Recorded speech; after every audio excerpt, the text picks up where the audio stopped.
So what we're going to discuss tonight, the introductory sutras. I'll not go through exactly each sutra in detail, but just briefly cover what we've done so far. So the introduction to the sutras, initially it states a definition of what yoga is. It says that yoga is the stilling of the fluctuations of the mind. And then the next sutra after that is that, and then the seer abides in his true nature, his or her true nature. So the result of yoga practice, definition, and what the result is. So a commentary on that is that you can imagine that the self, the essence of a person, is much like a vast ocean. And within that vast ocean, we've got this endless expanse, but there's these things on the surface we call waves. And the waves rise up out of the ocean and temporarily proclaim themselves to the sun to be the entirety of it all, only to reach their peak and then drop down and dissipate into the vast expanse of ocean again. So we can think of the mind and its fluctuations like that. The thoughts, feelings, concepts, ideas, projections are all like those waves. They're only these temporary constructs which rise up with this extreme importance to them and present themselves to this world as if they are the most biggest thing ever, only to disappear and just become like everything else. So one way of explaining yoga is that we're trying to still those waves so that we can realize that we are eternal and infinite as the ocean. Okay. The following sutras go on to describe that there are when it goes on to describe that when we are not abiding in the true nature of self, so not understanding ourselves to be this vast expanse of ocean, we are absorbed in the mind's fluctuations, and we perceive ourselves to be those wave points, or also that the objects around us, so the superimposition of ideas and people around us, or what we perceive to be our career or our place in society, we believe that those things are our self and not actually who we are truly inside as our actual self. So there's a bit of an illusion that takes place in the mind. And part of the process of a yoga practice is to rectify that illusion. What it goes on to say next is that the mind is made up of 5 different fluctuations, 5 layers of mind, so or categories of mind. Or I like to say they are perceptions of mind, or the way that we think that we perceive the world. Not how the world actually is, but how we perceive it. They're useful tools, but they are not our true self. So it defines what they are. We have correct perception, true perception, incorrect perception, illusion or imagined perception, imagination, deep sleep, so fast asleep, unconscious state, and memory, remembered state. So correct perception, incorrect perception, imagined perception, deep sleep, memory. So they're the 5 different mind fluctuations. And what it goes on to describe, the sutras go into a bit of detail about what each one of those mind states are. But essentially, we're usually in one of those 5 modes in the way that we perceive our reality. Most of all, those first 2, where we think we're right or we think we're wrong.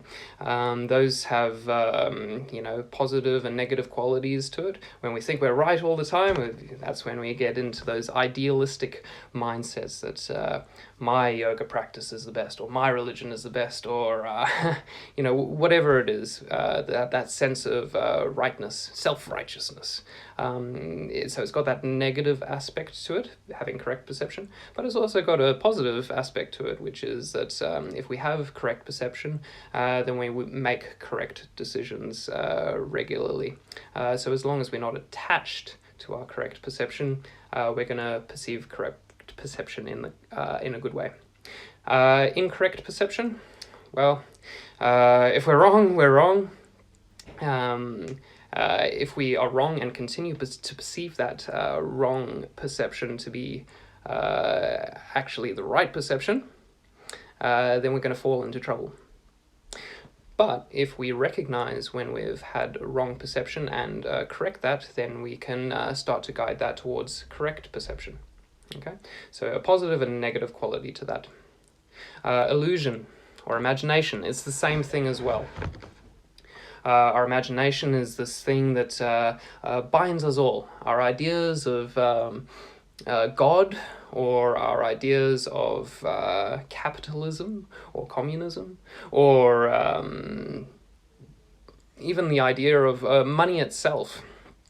It's all this shared idea by humanity that we, believe this. It binds large groups of people together to all join in the same thing. So that's one way that we can look at imagination. It's also this thing that, well, everything that ever good has been created, the best movies of all time or the greatest music of all time, has all come from our imagination. So it's got this very positive aspect to it.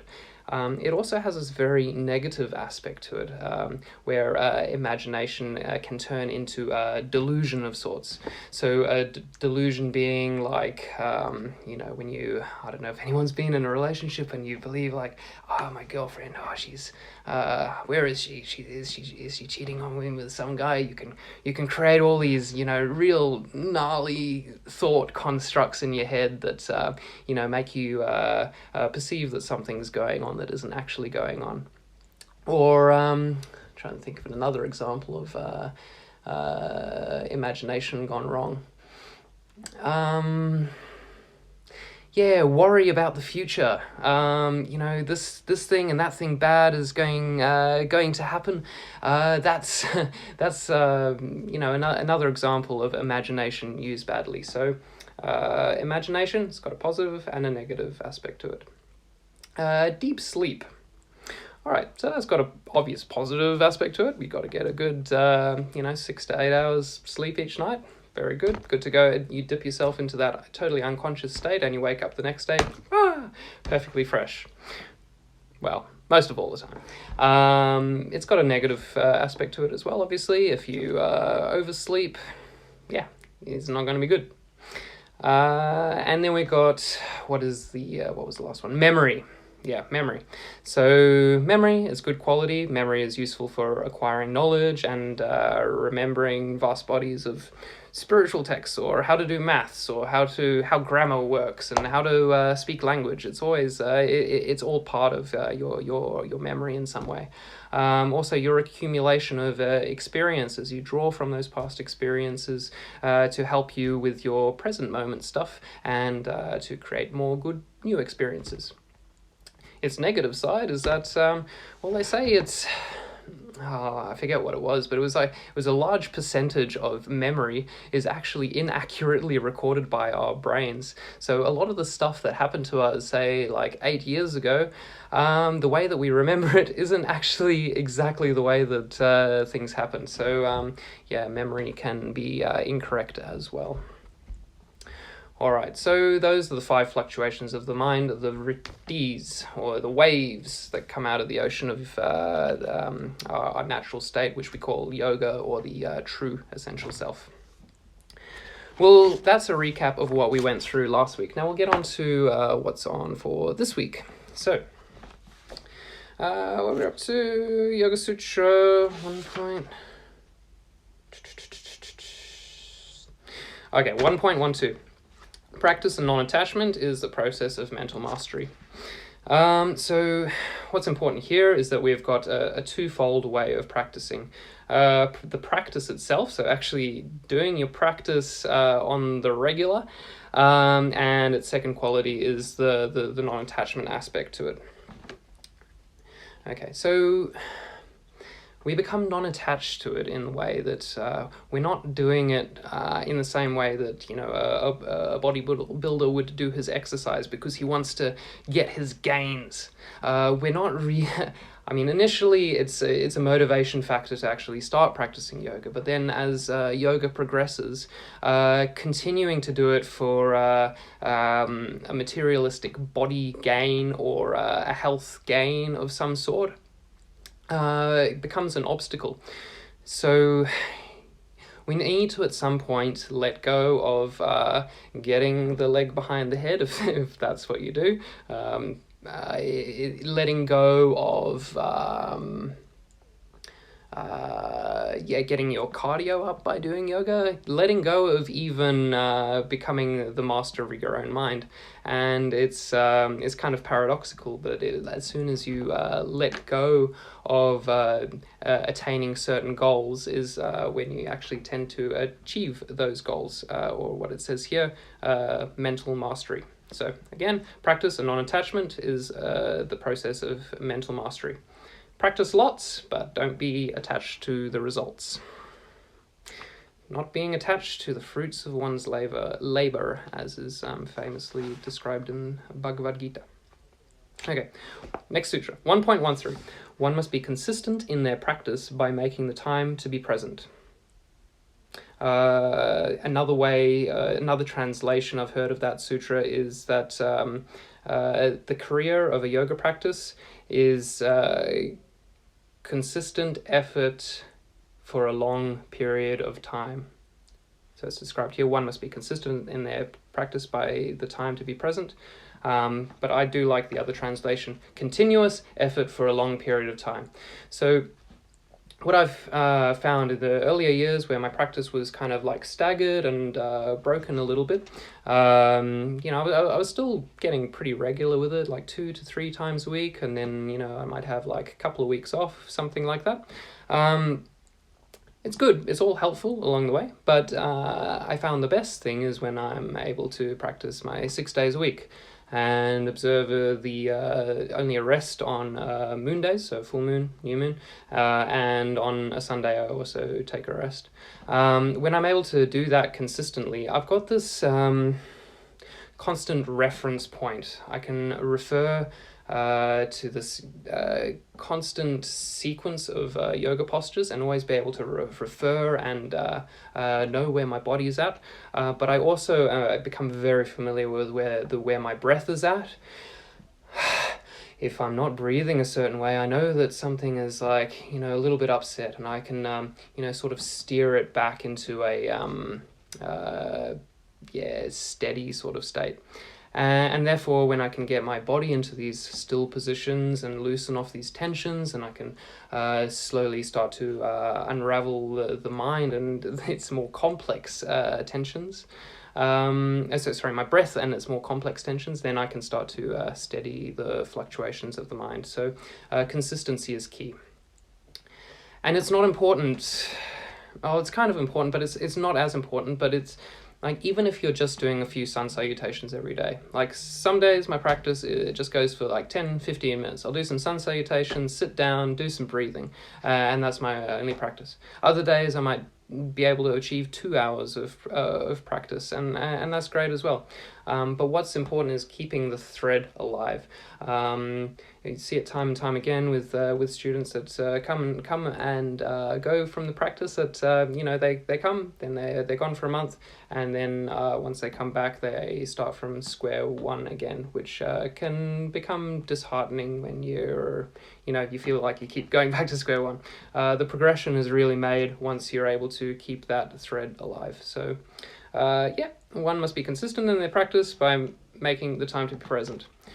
Consistent effort for a long period of time, that will lead you to success in your career of practice. 1.14. Pretty similar sort of thing. The practice performed for a long time without pause and with sincere devotion will become the rock you stand on. So yeah, very similar to the previous sutra, just saying that the practice becomes like the scaffolding for our mind. It starts to, the mind is a mixed salad of many different things, and a lot of the time it feels like everything is all over the place. But when you start to have a practice, you have a scaffold, you have the structure or a blueprint, from the Yoga Sutras. For me, are that blueprint, as well as the practice being the blueprint. It starts you to be able to really restructure things and understand yourself in a different way, and be able to almost compartmentalize parts of yourself so that they make more sense. It's like going into your kitchen and everything is all over the bloody place, and the dishes are over there, and that's unwashed, and like that's half cooked, and something's going rotten in the fridge. Doing a practice is like getting yourself in there and, right, I'm going to clean this shit up. And you're doing the dishes, you're organizing things, and you're getting rid of that rotten stuff. That's what I see the practices doing. And the more that you're able to regularly clean, the more you stay on top of all of that stuff. And you have a nice clean kitchen, you have a nice clean mind, as well as all these other added benefits of having healthy body and yada, yada, yada. Okay. All right. 1.15. Mastery is attained when even things heard in scriptures are consciously let go of. So, practice is one thing. The words and the logic which we study associated with the practice are almost an entirely separate thing as well. However, we need the words and the logic to offer us context for the reasons why that we practice. So if we have a context, they give us a reason for the practice. But then as the years pass on, you get to a point when you're practicing that you also let go of those words and constructs and philosophies and everything, and even the books that you read to get you there. Even the teachers that got you to that particular that particular place, you let go of all of that, and the practice is just the practice itself. So logic can only get you to a certain point. In the end, you need to let go of that as well, which is I think what the sutra is talking about. Mastery is attained when even things heard in scriptures are consciously let go of. So to relate that even to Zen, it's like finding the mind of no mind. That was an unintentional drop on the yoga business's name. Actually, my introduction to any kind of meditation was through Zen philosophy, which I touched on with the martial arts, and Zen meditation practice was my first thing as a teenager. So I have a lot of respect for Zen Buddhism and Zen practices in general, which is why I decided to call the Yogashala No Mind Yoga, if you're wondering. Okay, 1.16. The purest consciousness is one that reflects indifference to the most subtle qualities. So the subtle qualities that he's talking about here are the three modes of material nature. So the three modes of material nature are basically the things that nature is made up of, which is rajas, tamas, and sattvas. These are known as the three gunas, or triguna, like a tricycle, triguna. Rajas, which is the mode of passion, tamas, which is the mode of ignorance or dullness, and sattvas, which are the modes of purity. So we're said to, everything in material reality is said to be in one of those three states, and even us ourselves are said to be in one of those three states. The mode of passion, when you get excited about something, or you want to chase after that girl, or chase after that money, or something's happening on the stock market. Passion. Tamas, sattvas, dullness. Oh, I'm so lazy. I don't want to get off the couch. That's tamasic, tamas. And sattvas, more that's purity. sattvas. Think bodhisattva, That's the Dalai Lama is said to be a bodhisattva. He's in the mode of purity and compassion, said to be of a divine sort of place. So out of those three things, obviously these two are direct opposites of each other, passion and dullness. And then sattva, the mode of purity, is what we work quite a bit on when we're doing our practice, or if we're doing chanting or reading texts, or being kind to others, being loving. All those things are sattvic, good things that we do. But even still, that is not the highest thing. As this sutra suggests, the purest consciousness is one that reflects indifference to the most subtle qualities. So all these qualities that we can fall into, the purest consciousness is the one that's able to transcend all of them. That's what that sutra gets towards. Next one. 1.17. Absolute knowledge is composed of 4 layers: thought and reasoning, the emotional response, causeless bliss, and oneness. Okay, so in the quest for absolute knowledge, we go through these 4 different stages, I suppose. Thought and reasoning. First of all, that's okay, it's like any sort of a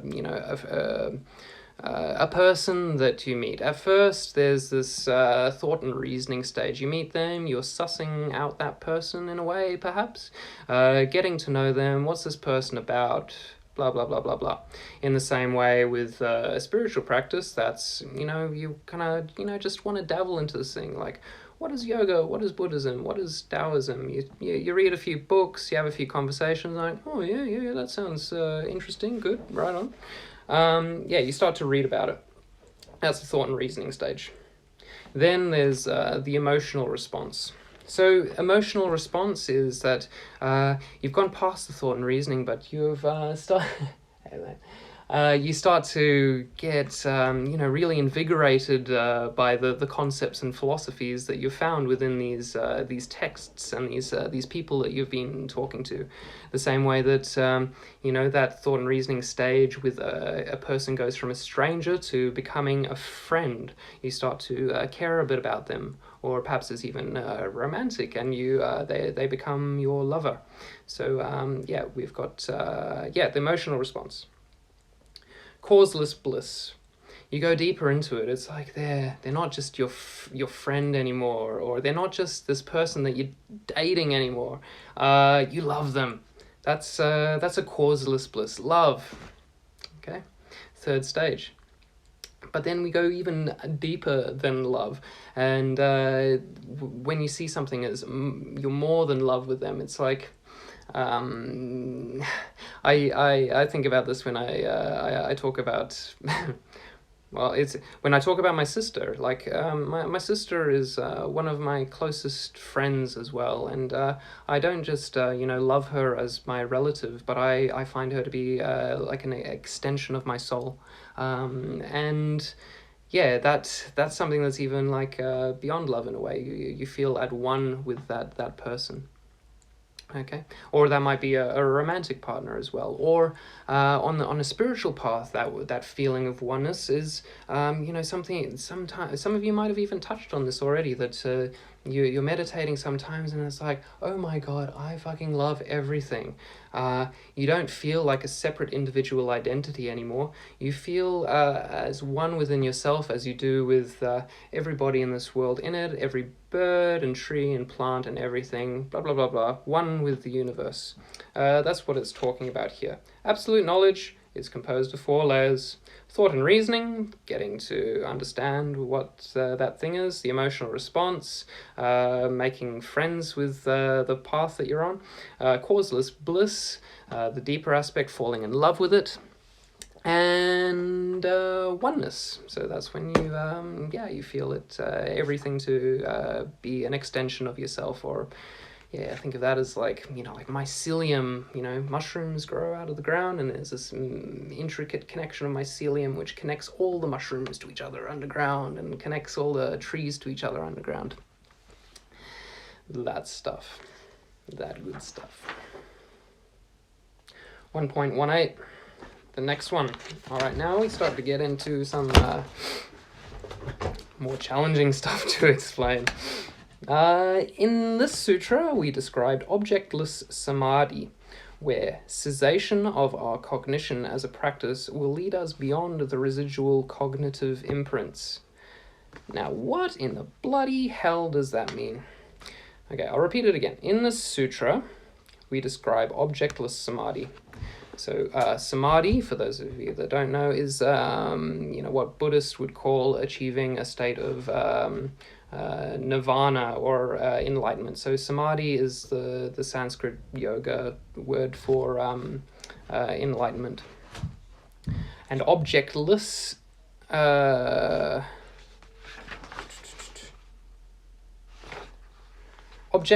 samadhi is that type of enlightenment where, okay, so in that previous sutra, they were describing samadhi with object. So a samadhi that you achieve once you're still very much connected to this world, and you perceive yourself as a subject and the rest of the world as an object. Now, this objectless samadhi is once you're letting go of even that there is a subject and an object. It's that all has become one, and you've let go of there being a subject and an object at all. It's this beyond a causeless bliss. And it says the next part, where cessation of our cognition as a practice will lead us beyond the residual cognitive imprints. Yeah, this is a really hard one to describe. So effortless effort, causeless cause, seeing without seeing. These are all kind of Zen ways that you would describe what that thing is. So once we've achieved an objectless samadhi, we're no longer relying on what we've read in the books or what we've practiced so far or anything that we do in our life. We've achieved the state where it's I don't believe I've ever touched on this state, so I couldn't really explain exactly what it is. But it's a state beyond the beyond. Okay. Text 1.19. There are some beings without bodies, or who are only slightly merged in the material world. Okay, so what are we talking about there?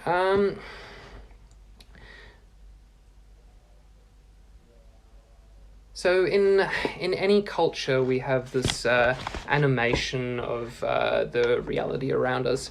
Some cultures would describe it as nature in some way, so that like the wind has a spirit, or the ocean has a spirit. The rains come with their characteristics to them as well. You see, like in the Nordic religions, Thor comes with his hammer and creates the rain. Humans, we like to personify things in a way, and they become our gods and goddesses, and this whole mythology that we create about the reason why things work the way that they do. And I think that what's being spoken about here as there are some beings without bodies or only slightly merged with the material world is describing that in a way. It's like the spirits that's there with the wind, or with the rain, or with the thunder, or with the earth. We have these concepts of Mother Earth and Father Sky. If you're familiar with the Hindu pantheon of gods, there's a God for just about everything. God, Ganesh, who's a remover of obstacles, and Krishna, the Supreme Lord of the all-attractive one who everyone's drawn towards.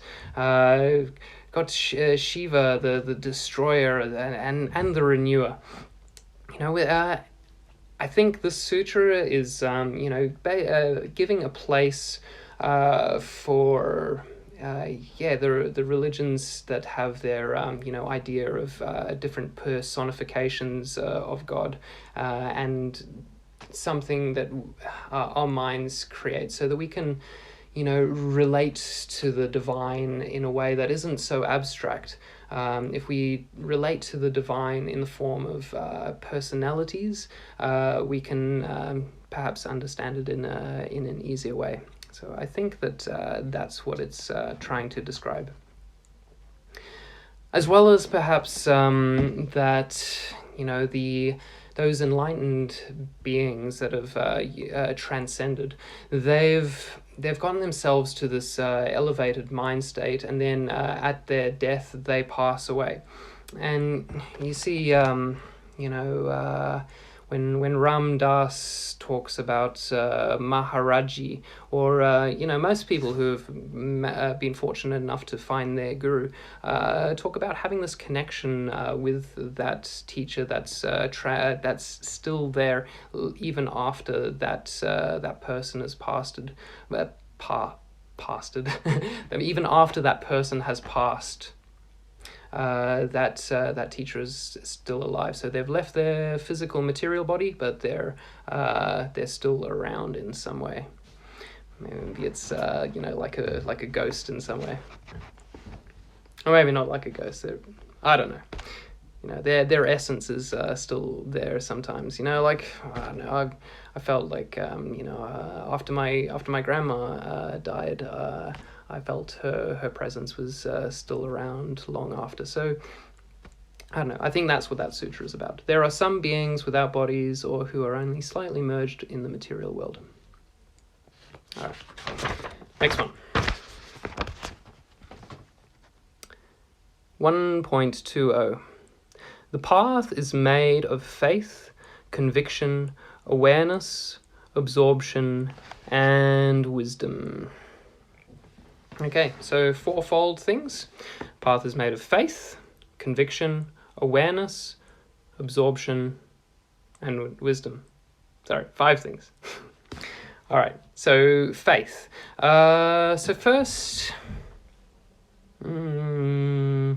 First we have to have a belief that there is possibly this thing called enlightenment, or a connection to the higher self, or maybe you want to call it God. There's something other than what we are now that we want to try to become. That's faith. Faith that there's something else that we can move towards, and that gives us the motivations to go onto that path. Next, second part, conviction.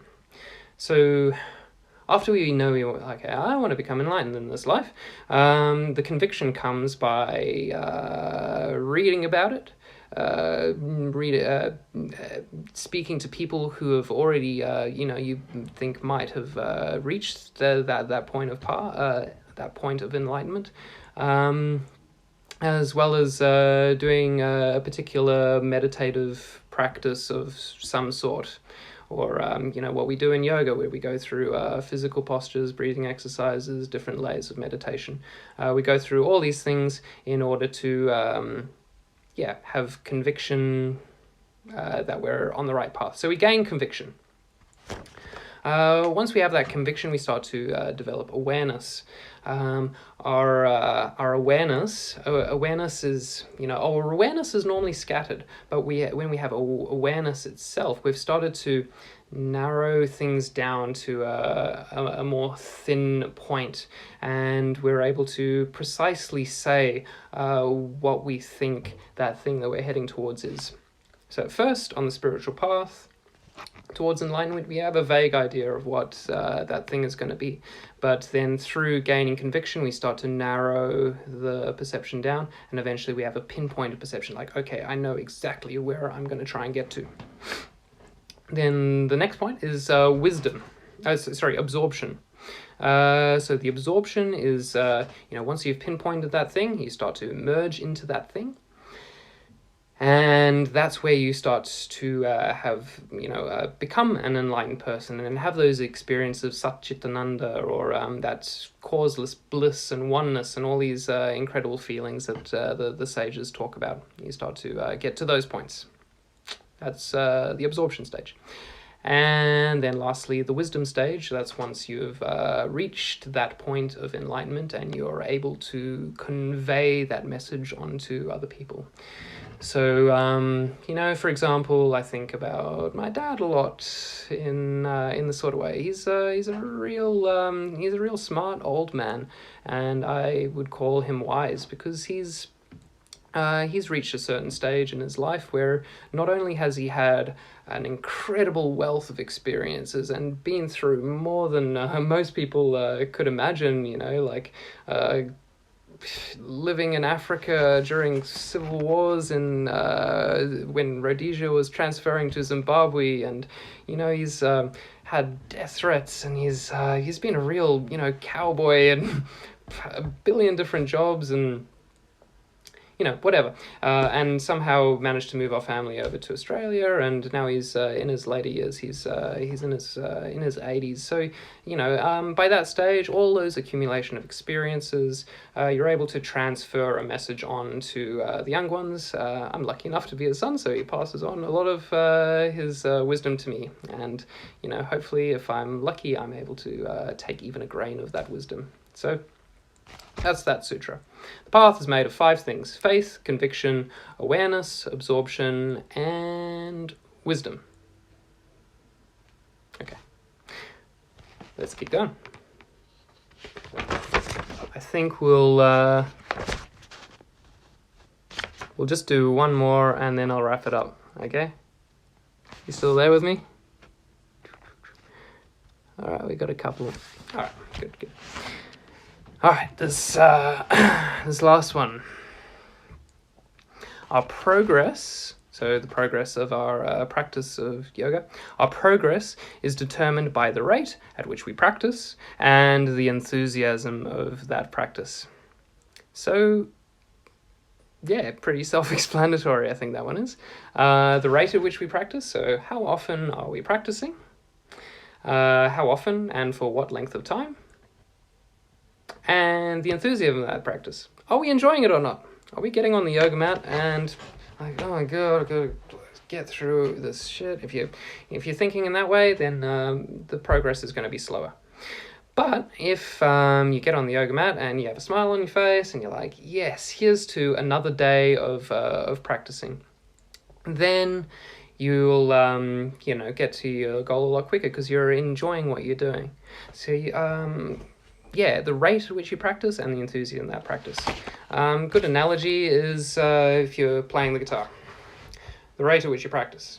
If I'm playing the guitar once a month, and I'm not very chuffed about it, like, oh, okay, I guess I'll learn how to play the guitar, progress is going to be pretty slow. Probably non-existent. It takes a bit more than that to learn an instrument. But if I practice for even 5-10 minutes every day, and I'm just like, yeah, or even that enthusiasm and just that short amount of practice, you're going to get to the goal a lot faster. And obviously, if I played guitar 3 hours a day, and I'm just loving it every single day and playing all these songs I like and learning new things and enjoying the whole experience, then I'll get to that place much quicker. So same thing when with the practice of yoga, meditation, pranayama, reading sacred texts, your understanding of the whole thing is going to be greatly accelerated by being able to enjoy it along the way. All right. Well, I think I'll wrap it up there for tonight. So thank you everybody who came to join, and thank you for those of you who are watching this recording at a later time. I really appreciated you taking the time to come and be present with me and listen to me express what little I know about this yoga. All right, those of you who are on the online program, I'll see you in the morning for another yoga practice, 6 a.m. Please be there on time, and for everybody else, see you next time. I'll still keep posting these occasional free things onto the Instagram, but I'll do a blatant what is it called? Blatant self-promotion thing. Yeah, if you'd like to join on the yoga program, this is, our once a week yoga discussion. But if you are on the online program, we do 6 days a week of asana, physical yoga practice of Ashtanga yoga tradition. Once a week we do a workshop which will cover a specific area of yoga, whether it's shoulder girdle stability, hip openers, or spinal flow mobility, something like that. We do something different every week. And yeah, I'd love you to come join us for that community. All right. So if there's any questions, I'll be happy to quickly answer them now. Amelia, hey Amelia, thanks for coming to join. That reminds me, I got a text message from you. I've got to reply to that one. I'm actually really terrible with text messages, so I'm sorry. But I saw something about music, so yeah, I want to get back to that. I probably won't be on time for 6 a.m. lol, but I might do it later in the day. Okay, cool. Yeah. Any time of day is good for practice. There's always good, better, and best. And yeah, for me, I think best time to practice is the earlier the better. But I know when I was first practicing, I used to be doing it at like 7 or 8 o'clock in the evening, or just whenever I had time. So whenever you can get practicing, that is good. And what do we got here? Comments, M Kriyakash. Thank you. Yeah, thank you to you too. Thanks for joining. All right, cool. We're done for now. I'm getting hungry. Gonna go have some dinner. Thanks very much for joining. Namaste.